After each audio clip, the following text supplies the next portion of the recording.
اے فرزند رسول، کیا یہ علی ابن ابی طالب علیہ السلام کا شیعہ ہے جیسا کہ اس نے دعویٰ کیا ہے؟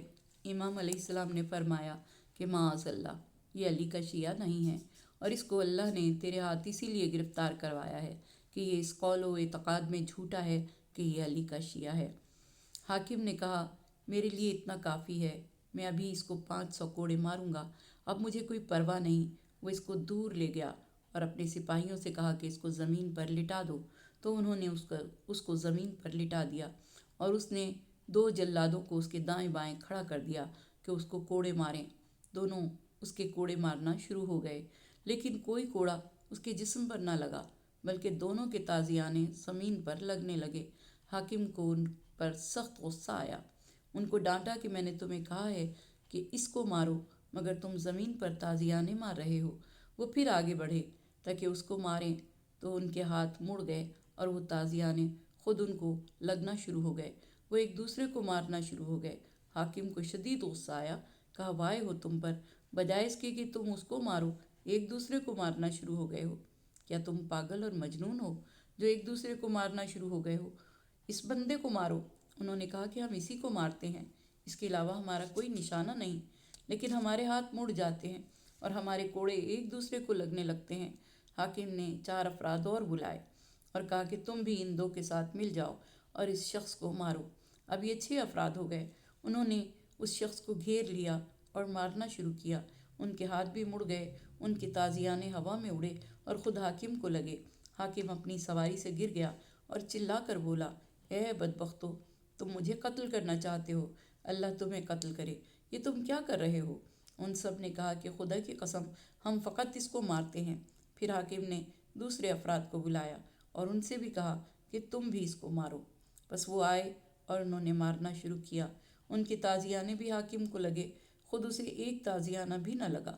حاکم پھر چلایا اور کہا کہ اس کو مارو، تم مجھے ہی مارنا شروع ہو گئے ہو۔ انہوں نے کہا کہ خدا کی قسم، ہم اسے ہی مارتے ہیں۔ تو حاکم نے کہا کہ تم اسے ہی مارتے ہو تو میرے جسم پر یہ زخم کیسے ہیں؟ میرا سر، گردن اور کمر زخمی ہو چکے ہیں۔ انہوں نے کہا، ہمارے ہاتھ شل ہو جائیں اگر ہم آپ کا قصد کریں۔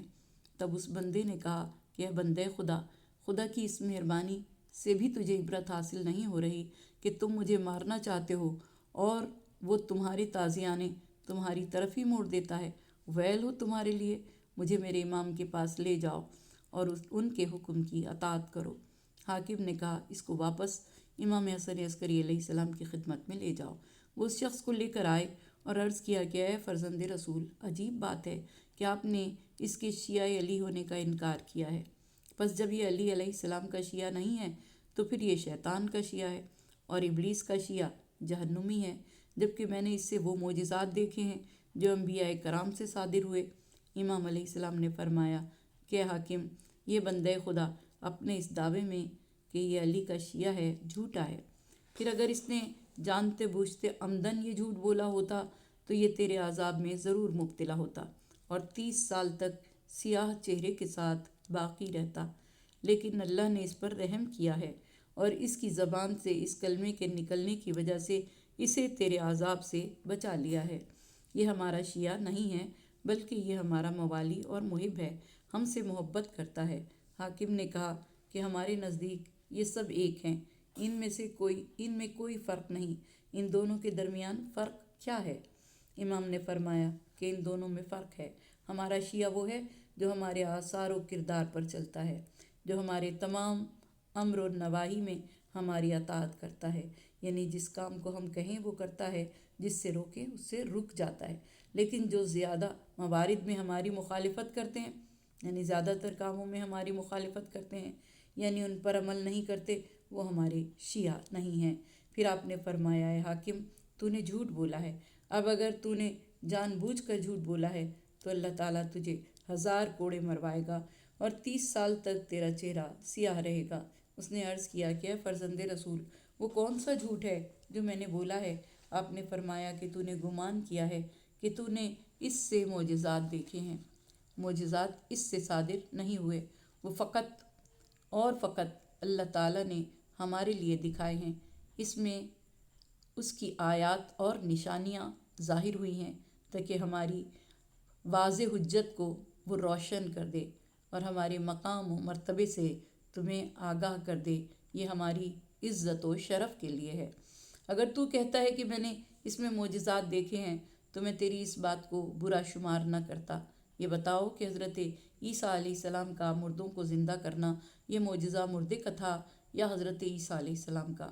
یا آپ کا مٹی سے پرندے کو بنا کر انہیں اڑانا یہ معجزہ پرندے کا تھا یا حضرت عیسیٰ علیہ السلام کا؟ یا وہ جن کو بدنما بندر بنایا گیا یہ معجزہ بندروں کا تھا یا اس نبی کا؟ یہ معجزے مردوں، پرندوں یا بندروں کے نہیں تھے بلکہ خود خدا کے انبیاء کے معجزے تھے۔ حاکم نے عرض کیا کہ میں اپنی اس بات کے بارے میں اللہ تعالیٰ سے استغفار کرتا ہوں اور اس کی بارگاہ میں توبہ کرتا ہوں۔ امام حسن عسکری علیہ السلام نے اس شخص سے کہا جس نے کہا تھا کہ میں علی کا شیعہ ہوں، کہا اے بندے خدا، تو علی کا شیعہ نہیں ہے، تو فقط و فقط علی کا محب ہے اور ان کا موالی ہے۔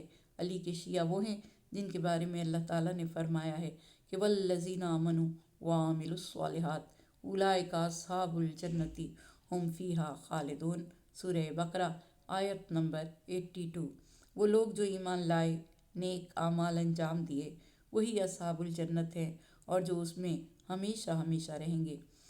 وہ ہیں جو اللہ پر ایمان رکھتے ہیں، اس کی ان صفات پر یقین رکھتے ہیں جو اس نے خود بیان کی ہیں۔ حضرت محمد مصطفیٰ صلی اللہ علیہ وآلہ وسلم کے اقوال میں ان کی تصدیق کرتے ہیں اور ان کو تمام افعال میں معصوم قرار دیتے ہیں، اور وہ کہتے ہیں کہ رسول خدا صلی اللہ علیہ وآلہ وسلم کے بعد حضرت علی سید و سردار، امام اور ان کے جانشین ہیں۔ امت محمدیہ میں کوئی شخص ان کے پائے کا نہیں۔ آپ ساری مخلوقات پر بعد نبی برتری رکھتے ہیں۔ حضرت علی علیہ السلام کے شیعوں کو اس بات کی پرواہ نہیں ہوتی کہ راہ خدا میں موت ان پر آن پڑے یا وہ موت پر جا پڑیں۔ حضرت علی علیہ السلام کے شیعہ وہ ہیں جو اپنے بھائیوں کو اپنے اوپر ترجیح دیتے ہیں۔ جس سے اللہ نے ان کو روکا ہے وہ ان امور کو انجام نہیں دیتے، جس کا حکم دیا ہے اس کو ترک نہیں کرتے۔ حضرت علی علیہ السلام کے شیعہ وہ ہیں جو اپنے مومن بھائیوں کی عزت و احترام میں حضرت علی علیہ السلام کا اتباع کرتے ہیں۔ میں نے جو کچھ کہا ہے یہ فرمان حضور اکرم صلی اللہ علیہ وآلہ وسلم ہے۔ اللہ تعالیٰ کا قول ہے وَعَامِلُوا الصَّالِحَاتِ سے مراد عقیدہ توحید و نبوت اور امامت ہے۔ اس کے بعد تمام فرائض کا پورا کرنا۔ ان فرائض میں سب سے اہم دو فریضے ہیں۔ ان بھائیوں کے حقوق جو تیرے اللہ کے لیے بھائی ہیں اور اللہ کے دشمنوں کے مقابلے میں تقیہ کرنا۔ اور پھر ارشاد رب العزت ہوا جب وہ اپنے رب کی بارگاہ میں قلب سلیم کے ساتھ آئے۔ قلب سلیم سے مراد وہ دل ہے جو شک سے پاک ہو، محفوظ ہو، وہ دل جو اللہ کے علاوہ کسی چیز سے تعلق نہ رکھتا ہو، اور یہ خصوصیت حضرت ابراہیم علیہ السلام کی ہے کہ جنہیں پروردگار دو عالم نے بقلب سلیم کہہ کر ان کی شان اور عظمت میں اضافہ فرمایا۔ پروردگار دو عالم ہماری اس عبادت کو اپنی بارگاہ میں قبول فرمائے۔ محمد و آل محمد کے صدقے میں ہمیں توفیق دے کہ ہم قرآن پاک نہ صرف پڑھیں بلکہ قرآن پاک کو سمجھیں اور سمجھ کر اس پر عمل کرنے کی کوشش کریں۔ اپنے آپ کو شیعہ علی کہنے سے پہلے سوچیں کہ آیا ہمارا عمل اس قابل ہے کہ ہم اپنے آپ کو اس بلند منصب کے لائق سمجھیں جس منصب کو پروردگار دو عالم نے حضرت ابراہیم علیہ السلام جیسے نبی کے لیے ارشاد فرمایا۔ خدا ہمیں توفیق دے کہ ہم محب علی ابن ابی طالب ہوں، محب اہل بیت ہوں اور ان کی محبت میں ہر اس عمل کو سر انجام دیں جس کا انہوں نے حکم دیا ہے، اور ہر اس برائی سے دور رہیں جس برائی سے انہوں نے ہمیں دور رہنے کا حکم دیا۔ نیکیاں پھیلائیں، برائیوں سے باز رہیں اور اپنے معاشرے کو پاک و پاکیزہ کریں، اپنی اولاد کو بھی محب اہل بیت بنائیں۔ پروردگار دو عالم تجھے واسطہ تیرے اس کلام پاک کا ہمیں اہل بیت کے محبوں میں، ان کے چاہنے والوں میں، ان کی راہ پر چلنے والوں میں شمار فرما۔ ہمارے مرحومین کی مغفرت فرما، ان کی بخشش فرما، ان کے درجات کو بلند فرما، انہیں کروٹ کروٹ جنت نصیب فرما۔ پروردگارہ محمد و آل محمد کے صدقے میں ہماری اولاد کو نیک اور سعادت مند بنا۔ روز محشر ہماری اولاد ہمارے لیے باعث زیب و زینت قرار دے۔